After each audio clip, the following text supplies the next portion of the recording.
alaikum grade 10 students. Today we will continue the second part of our fifth chapter, hormonal communication. While watching this video, you will need a notebook and a pen, phone or laptop, and finally your biology book. At the end of this video, you will be able to define hormone, target cell, hormone receptor complex, describe the mode of action of a hormone, and finally draw a functional diagram for hormonal communication. In the previous chapter, we studied that the endocrine system is a regulatory system. It's made up of endocrine glands and it ensures the communication between body systems to maintain homeostasis. But how can the endocrine system re-establish homeostasis after a stimulus? The hormonal communication is a body communication ensured by the endocrine system. And as you know, the endocrine system is made up of glands, and glands secrete hormones. Let's first define a hormone. A hormone is a chemical messenger secreted by an endocrine gland. It's released into the bloodstream, and it acts specifically on one or more target organs or cells in order to modify the function of the target cell. Let's now define target cell. In this example, we have three kinds of cells: cell 1, cell 2, and cell 3. And each of these cells has on its surface a different kind of receptor. Also, we have two kinds of hormones, hormone A and hormone B. For the first cell that has on its surface specific receptors, these receptors are complement to hormone A, and thus cell 1 is a target cell for hormone A.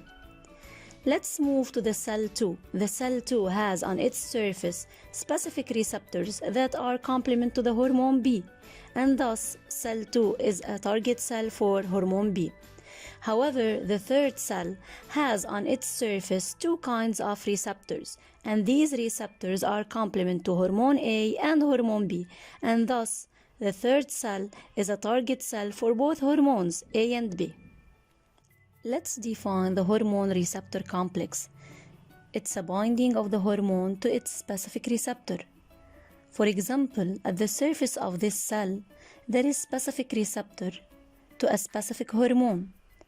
The fixation of this hormone on the receptor leads to the formation of hormone receptor complex. The response is the change in the behavior of the target cell. Now, how does the endocrine system act? The hypothalamus and the pituitary gland are at the center of the endocrine functions. The hypothalamus is a part of the brain, while the pituitary is an endocrine gland. The two structures are located at the base of the brain and connected by a thin stalk. The hypothalamus secretes hormones that control the function of the pituitary gland, that in turn secretes hormones that control other endocrine glands. First, the gland detects the change or stimulus in the body's internal environment. This gland then secretes hormones into the bloodstream. Hormones travel through the blood. It activates target cells by binding to its receptors. When hormone binds to the receptor, it sends its signals to the cell. The hormonal message is amplified inside the cell. This signal goes a long way in the blood. When hormones have succeeded in sending their messages to the target cell that responds, homeostasis is re-established. The endocrine gland releases its hormones directly into the bloodstream.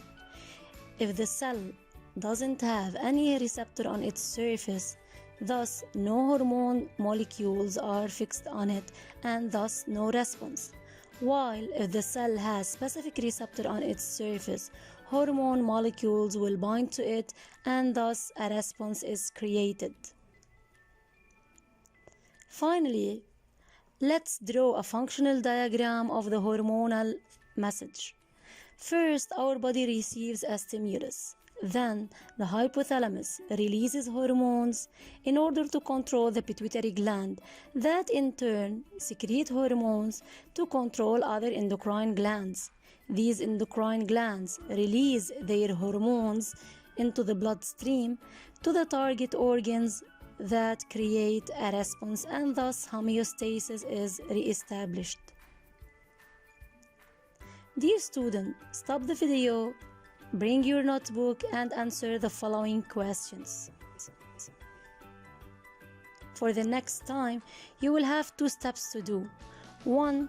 Memorize the definitions in the summary sheet.